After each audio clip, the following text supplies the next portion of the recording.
ஹாய்ங்க, எல்லாத்துக்கும் வணக்கம். இன்றைக்கி 4 வகையான சிறுதானியங்கள் இட்லி தோசை எப்படி செய்யலான்னு பார்க்கலாங்க. அதுக்கு ஃபஸ்ட்டு ராகி இட்லி தோசைக்கு 2 டம்ளர் அளவுக்கு ராகி எடுத்துக்கோங்க. 2 டம்ளர் அளவுக்கு நான் கருப்பு கவுனி அரிசி சேர்த்துக்கிட்டேங்க. நீங்கள் இதுக்கு பதிலாக மாப்பிள சம்பா ரைஸ் கூட யூஸ் பண்ணலாம். மொத்தமாக 4 டம்ளருக்கு 1 டம்ளர் அளவுக்கு வெள்ளை உளுந்தை தனியாக ஊற வச்சுக்கோங்க. 1/2 டேபிள் ஸ்பூன் வெந்தயம் சேர்த்திட்டு ரெண்டையுமே 2-3 டைம் நல்லா வாஷ் பண்ணிவிட்டு 4 மணி நேரம் ஊற வச்சுக்கோங்க. அரிசியை வெளியிலேயே ஊற வச்சிடலாங்க. உளுந்து ஃப்ரிட்ஜில் ஊற வச்சிங்கன்னா உளுந்தனோட குவான்டிட்டியும் நம்மளுக்கு நல்லா போதுன்னு அதிகமாக கிடைக்கும். நம்ம கிரைண்டர்லேயும் மிக்சிலையும் ஆட்டும் போது ஹீட் ஆகாமல் இட்லி சாஃப்டாக வரக்கு தான் ஃப்ரிட்ஜில் ஊற வைக்கிறதுங்க. 4 மணி நேரம் கழித்து உளுந்த தண்ணி தெளித்து விட்டு ஒரு 1/4 மணி நேரம் இந்த மாதிரி போதுன்னு ஆட்டி எடுத்துக்கோங்க. அரிசி ஒரு 5-7 நிமிஷம் மட்டுமே லைட்டாக தருன்னு ரவை பதத்துக்கு ஆட்டி எடுத்துக்கோங்க. அப்போ தான் இட்லி சாஃப்டாக வரும். ரொம்ப நேரம் வலுவலுன்னு அரிசி ஆட்டிட்டிங்கன்னா இட்லி சீக்கிரமாக இறுகிரும். எல்லாத்தையும் உப்பு போட்டு நல்லா கரைச்சி வச்சுருங்க. 5 மணி நேரம் மட்டுமே மாவை புளிக்க வச்சுக்கோங்க. சிறுதானியங்கள் இட்லி ராகி கம்போ அதெல்லாம் சேர்த்தும் போது நம்மளுக்கு சீக்கிரமாக மாவு புளிச்சிரும். அதனால் 4 to 5 மணி நேரம் புளிக்க வச்சுட்டு நீங்கள் டைரெக்டாக இட்லி ஊற்றிக்கலாம். இட்லி வேகிறக்குள்ளே குயிக்கான ஒரு தக்காளி சட்னிக்கு 4 பெரிய தக்காளியாக கட் பண்ணி சேர்த்திக்கோங்க. 2 டேபிள் ஸ்பூன் சாம்பார் தூள் சேர்த்திக்கோங்க. எல்லாமே கொஞ்சம் தண்ணி விட்டு நைஸ் பேஸ்ட்டாக அடிச்சுக்கோங்க. இட்லி அதுக்குள்ளே நம்மளுக்கு நல்லா 7-10 நிமிஷம் நல்லா வெந்துருங்க. இட்லி ரொம்ப சாஃப்டாக இருக்கும். நீங்கள் இந்த மாதிரி சிறுதானியங்கள் இட்லி கொஞ்சம் சூடாக சாப்பிட்டுக்கோங்க. 1 மணி நேரத்துக்குள்ளே சாப்பிடும்போது இப்படி தான் சாஃப்டாக இருக்குங்க. நீங்கள் ரொம்ப நேரம் கழித்து சாப்பிடும்போது தான் இருக்கிற மாதிரி இருக்கும். லைட்டாக நம்ம எடுக்கும்போது வதவதப்பு தன்மை அந்த ராகினோட வதவதப்பு இருக்குங்க. ஆனால் ஜஸ்ட் ஒரு 1 or 2 மினிட்ஸ்லேயே நம்மளுக்கு இட்லி நல்லா தான் இருக்கும். சட்னிக்கு எப்பவும் போல் தாளித்து விட்டுட்டு நம்ம அரைச்சி வச்சுற பேஸ்ட்டு சேர்த்தி உப்பு சேர்த்திக்கோங்க. 1 டம்ளர் தண்ணி மட்டுமே சேர்த்தி நல்லா கொதி வந்ததையுமே மல்லித்தலை தூவி இறக்குனிங்கன்னா சூப்பரான தக்காளி சட்னி ரெடிங்க. இந்த மாதிரி நம்ம மில்லட்ஸ் இட்லிக்கெல்லாம் கொஞ்சம் புளிப்பு காரமாக இருக்கிற சட்னி எல்லாமே நல்லாயிருக்குங்க. தோசையும் நல்லா கிறிஸ்பியாக வரும். நீங்கள் மாவு அரைக்கிறீங்கன்னா குவான்டிட்டி கம்மியான அளவுகள் அரைச்சிக்கோங்க. அடுத்தது கம்பு இட்லி தோசைங்க. அதுக்கு 1 டம்ளர் கம்பு, 1 டம்ளர் சோளம், 1 டம்ளர் மக்காச்சோள குருணைங்க. எல்லா டிபார்ட்மெண்ட் ஸ்டோர்லேயும் கிடைக்கும்.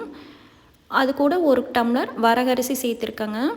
மொத்தமாக 4 டம்ளருக்கு 1 டம்ளர் வெள்ளை உளுந்து 2-3 டைம் நல்லா வாஷ் பண்ணிவிட்டு 4 மணி நேரம் ஊற வச்சுக்கோங்க. அரிசியை வெளியில் ஊற வச்சுருங்க. உளுந்து ஃப்ரிட்ஜில் ஊற வச்சுருங்க. நான் இதில் எந்த விதமான வெந்தயமோ இல்லை அவ்வளோ சேர்க்கலிங்க. ஏன்னா சோளம் கம்பு எல்லாமே நல்ல சாஃப்ட்னஸ் கொடுக்கும். வதவதப்பு தன்மையும் வரும். இன்னுமே அவள் எல்லாம் யூஸ் பண்ணிங்கன்னா ரொம்ப இட்லியெல்லாம் வதவதன்னு இருக்கிற மாதிரி இருக்கும். அதனால் வேண்டியது இல்லைங்க. நார்மலாக உளுந்த 10 நிமிஷம் தண்ணி தெளித்து ஆட்டி எடுத்துக்கோங்க. கம்பு சோளம்லாம் லைட்டாக தருன்னு ஒரு 5 நிமிஷம் அரைச்சி எடுத்திங்கனாவே போதும். உப்பு போட்டு கரைச்சி வச்சுருங்க. 5 மணி நேரம் புளிச்சா மட்டுமே போதுங்க. ரொம்ப நேரம் புளிக்க விட்டுறாதீங்க. அப்புறம் மாவு 2 நாளைக்கு வச்சு யூஸ் பண்ண முடியாது. ரொம்ப புளிப்பாயிரும். இட்லி ஒரு 7 நிமிஷம் வெந்தாவே நம்மளுக்கு இந்த மாதிரி நல்லா வெந்து சாஃப்டாக இருக்குங்க. இந்த மாதிரி எல்லாமே கலந்து சோளம் கம்பு எல்லாம் கலக்கும்போது நம்ம எல்லாத்தோட சத்துக்களுமே நம்மளுக்கு நல்லா கிடைக்குங்க. குழந்தைகளுக்கும் சரி, வெயிட் லாஸ், டயபெட்டிக் பேஷண்ட்ஸ் எல்லாத்துக்குமே ரொம்ப நல்லது. ட்ரை பண்ணிக்கோங்க. வேர்க்கடலை தக்காளி சட்னிக்கு கொஞ்சோண்டு எண்ணெய் விட்டுக்கோங்க. 4 பெரிய வெங்காயம் ஸ்லைஸாக கட் பண்ணிக்கோங்க. 6-7 பல் பூண்டு, வரமிளகாய், 3 தக்காளி, கொஞ்சோண்டு உப்பு சேர்த்திட்டு அது வதங்கட்டுங்க.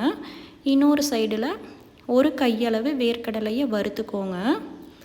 வெங்காயம் தக்காளி நல்லா வதங்கினதையுமே நம்ம இந்த வேர்க்கடலை எடுத்து சேர்த்திட்டு கொஞ்சோண்டு நம்ம மல்லித்தலையும் சேர்த்தும் போது இந்த சட்னி நல்லா டேஸ்ட்டாக இருக்குங்க.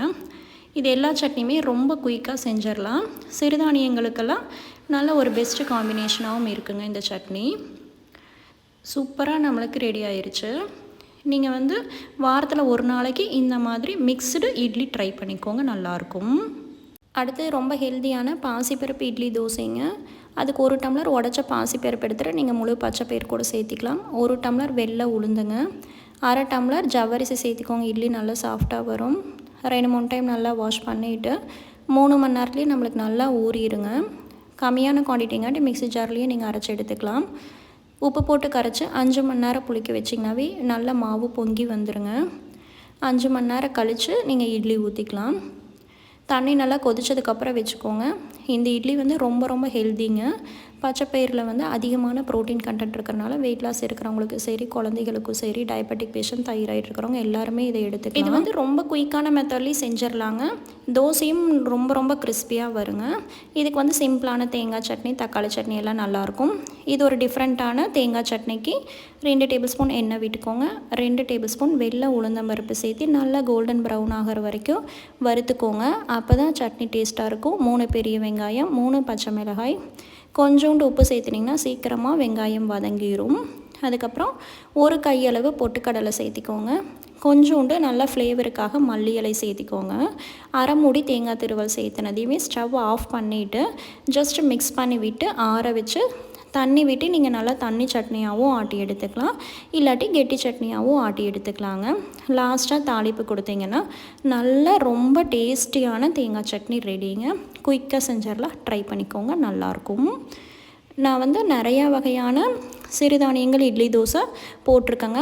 எல்லாமே வந்து டிஸ்கிரிப்ஷனில் லிங்க் கொடுக்குறேன். தூயமல்லி ரைஸாக இருக்கட்டும், பூங்கார் ரைஸாக இருக்கட்டும், உங்களுக்கு தேவைப்பட்டால் செக் பண்ணிக்கோங்க. அடுத்தது ஹெல்த்தியான சுண்டல் இட்லி தோசைக்குங்க. 1 டம்ளர் அளவுக்கு நான் கருப்பு சுண்டல் சேர்த்துருக்கேன். நீங்கள் வேணால் வெள்ளை சுண்டல் சேர்த்திக்கலாம். 1 டம்ளர் பச்சை பயிருங்க, 1 டம்ளர் கொள்ளு சேர்த்திக்கோங்க, 1 டம்ளர் அளவுக்கு ஜவ்வரிசி சேர்த்திக்கோங்க. இட்லியும் சாஃப்டாக வரும், நம்மளோட பாடி ஹீட்டும் ரெடியூஸ் ஆகுங்க. 4க்கு 1 டம்ளர் அளவுக்கு வெள்ளை உளுந்து சேர்த்திக்கோங்க. கொஞ்சோண்டு வெந்தயம் சேர்த்திக்கோங்க. ரெண்டுமே 2-3 டைம் நல்லா வாஷ் பண்ணிவிட்டு 4 மணி நேரம் ஊற வச்சுக்கலாங்க. இது எல்லாமே சுண்டல் எல்லாமே வெளியில் ஊற வச்சுருங்க. உளுந்தை வந்து ஃப்ரிட்ஜில் ஊற வச்சுருங்க. 4 மணி நேரம் கழித்து இது வந்து நம்ம கண்டிப்பாக கிரைண்டரில் ஆட்டி எடுத்துக்கோங்க. ஏன்னா கொள்ளு சேர்த்துருக்கறனால நீங்கள் கிரைண்டரில் ஆட்டும் போது தான் மாவு நல்லா பொது பொதுன்னு வருங்க. நார்மலாக எப்பவும் போல் உளுந்தை வந்துட்டு ஃபஸ்ட்டு ஆட்டி எடுத்துட்டு அதுக்கப்புறம் நம்ம ஊற வச்சுருக்கிற சுண்டல், கொள்ளு எல்லாமே ஆட்டி எடுத்துக்கலாங்க. நீங்கள் கொள்ளு ஆட்டும் போது ரொம்ப தண்ணி தெளிக்க வேண்டாம். ரொம்ப தண்ணி தெளிச்சிங்கன்னா கொள்ளு வந்துட்டு ரொம்ப தண்ணி விட்டு இட்லி வந்து ஃபுல்லாக தண்ணியாட்டம் வந்துடும். அதனால் கொஞ்சமாக மட்டும் நீங்கள் சுண்டலும் கொள்ளும் ஆட்டும் போது கொஞ்சமாக தண்ணி தெளித்து ஆட்டி எடுத்துக்கோங்க. நல்லா நம்மளுக்கு கொள்ளு செய்கிறதுனால பொது பொதுன்னு வருங்க. நான் வேறு பாத்திரத்தில் மாற்றி வச்சுட்டு உப்பு போட்டு கரைச்சி ஜஸ்ட்டு 3 மணி நேரம் மட்டுமே புளிக்க வச்சுக்கோங்க. நான் ஒரு 5 மணி நேரம் விட்டுட்டேங்க. மாவு பார்த்திங்கன்னா ஃபுல்லாக பொங்கி வந்துருச்சு. இது மட்டும் நீங்கள் 3 மணி நேரத்துலையே ஃப்ரிட்ஜில் எடுத்து வச்சுட்டு உங்களுக்கு எப்போ தேவைப்படுதோ அப்போ இட்லி ஊற்றிக்கோங்க. நல்லா அடித்து கலந்து விட்டுருங்க. ஏன்னா கொள்ளு சேர்த்திருக்கிறனால நல்லா கலந்து விட்டுட்டு இட்லி ஊற்றிக்கோங்க. இது வந்துட்டு மேல் தட்டில் மட்டுமே நீங்கள் இட்லி ஊற்றிக்கோங்க. ஏன்னா கொள்ளு சேர்த்திருக்கிறனால அடித்தட்டத்தில் லைட்டாக தண்ணி படும்போதே நம்மளுக்கு இட்லி வதவதப்பு தன்மை இருக்கும். அதனால் மேல் தட்டில் மட்டும் ஊற்றிக்கிட்டிங்கன்னா இட்லி வந்து நல்லா சாஃப்டாக இருக்குங்க. எவ்வளோ நேரம் ஆனாலும் இருகாது ஜவ்வரிசி சேர்த்துருக்கறனால. வேர்க்கடலை சட்னிக்கு வேர்க்கடலை, வரமிளகாய், புளி, உப்பு சேர்த்துனிங்கன்னா குயிக்கான வேர்க்கடலை சட்னி ரெடிங்க. பெஸ்ட்டான காம்பினேஷனாக இருக்கும். தோசையும் நல்லா வருங்க. இதில் ஏதாவது ஒரு கண்டென்ட்டாவது உங்களுக்கு யூஸ்ஃபுல்லாக இருந்திருக்கும்னு நம்புகிறேன். தேங்க்ஸ் ஃபார் வாட்சிங். Bye by.